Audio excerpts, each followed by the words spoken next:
Hey guys, welcome back set ഗെയിം attach. നമ്മളിന്ന് വന്നിരിക്കുന്നത് സാംസങ് ഗാലക്സി Z3 ഫോൾഡ് എന്ന ഒരു ഫോൺ വരാനിരിക്കുന്നുണ്ട്.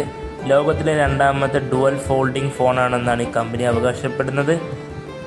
അപ്പോൾ ഇതിൻ്റെ ഡീറ്റെയിൽഡ് വീഡിയോ, ഇത് എന്തെല്ലാമാണ് ഇതിൽ ഉണ്ടാവുക, ഇന്ത്യയിലേക്ക് വരുമോ ഇല്ലയോ എന്നെല്ലാം അറിയാൻ വേണ്ടി ഈ വീഡിയോ മുഴുവനായി കാണുവാൻ വേണ്ടി ശ്രമിക്കുക. നേരെ വീഡിയോയിലേക്ക് പോകാൻ ലെറ്റ്സ് ഗോ.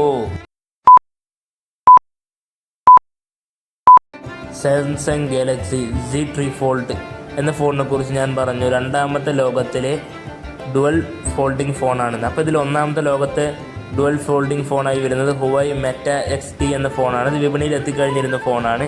ഇത് ലോഞ്ചിങ് അവൈലബിലിറ്റി നോക്കുകയാണെങ്കിൽ സൗത്ത് കൊറിയയിൽ ഡിസംബർ 12 മുതൽ തന്നെ സ്റ്റാർട്ടിംഗ് ആണ് വിൽക്കാൻ വേണ്ടി. ചൈന, UAE, US എന്നിവിടങ്ങളിൽ പിന്നീട് ലോഞ്ചഡ് ആവുന്നതാണ്. ഇന്ത്യയിലേക്ക് വരുമോ എന്നില്ലയോ എന്നുള്ള കാര്യത്തിൽ ഇതുവരെ ഒഫീഷ്യലായിട്ട് ഒരു ഉറപ്പ് വന്നിട്ടില്ല. ഏകദേശം വരുമെന്നതാണ് എൻ്റെ ഒരു ഉറപ്പ്. കാരണം ഫോൾഡിംഗ് ഫോൺ ഇവിടെ വരാറുണ്ട്, പക്ഷെ ചിലപ്പോൾ വരാതിരിക്കാം. ഇത്തരത്തിലുള്ള ഫോൾഡിംഗ് ഫോൺ ആരും ഉപയോഗിക്കാറില്ല, അതുകൊണ്ട് മാത്രമാണ്. 2.2 ലക്ഷത്തിനടുത്താണ് ഇതിൻ്റെ പ്രൈസ് റേഞ്ച് വരുന്നത്. ഇതിൻ്റെ മറ്റു പ്രത്യേകതകളിലേക്ക് നമുക്ക് പോവുകയാണ്. അതായത് ഇതിന് 2 ഡിസ്പ്ലേ ആണുള്ളത്, വലിയൊരു ഡിസ്പ്ലേയും ചെറിയൊരു ഡിസ്പ്ലേയും. അപ്പോൾ ഇതിൻ്റെ വലിയ ഡിസ്പ്ലേയുടെ സൈസ് നോക്കുകയാണെങ്കിൽ 10 ഇഞ്ചാണ് ഡിസ്പ്ലേ വരുന്നത്. AMOLED 2X ഡിസ്പ്ലേ ആണ് വരുന്നത്. 120 Hz റിഫ്രഷ് റേറ്റ് വരുന്നുണ്ട്. 1600 nits പീക്ക് ബ്രൈറ്റ്നസ് ആണ് ഈ ഫോണിൽ വരുന്നത്.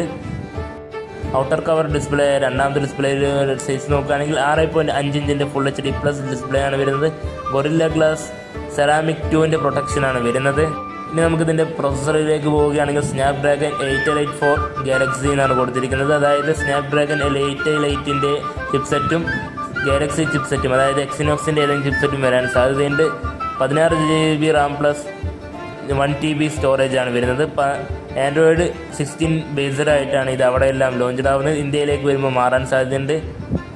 One UI 8 ആണ് വരുന്നത്. ഇനി ബാറ്ററിയിലേക്ക് പോവുകയാണെങ്കിൽ 5600 mAh ബാറ്ററിയാണ് വരുന്നത്. 45 വാട്ട് വയർഡ് ചാർജിങ്ങും 15 വാട്ട് വയർലെസ് ചാർജിങ്ങുമാണ് ഈ ഫോൺ സപ്പോർട്ട് ചെയ്യുന്നത്. ഇനി ക്യാമറയിലേക്ക് പോവുകയാണെങ്കിൽ 200 MP മെയിൻ ക്യാമറയും 12 MP അൾട്രാ വൈഡ് ആംഗിൾ ക്യാമറയും 10 MP ടെലിഫോട്ടോ ക്യാമറയുമാണ് വരുന്നത്. ഫ്രണ്ടിലേക്ക് പോവുകയാണെങ്കിൽ ഡുവൽ 10 MP സെൽഫി ക്യാമറയാണ് വരുന്നത്.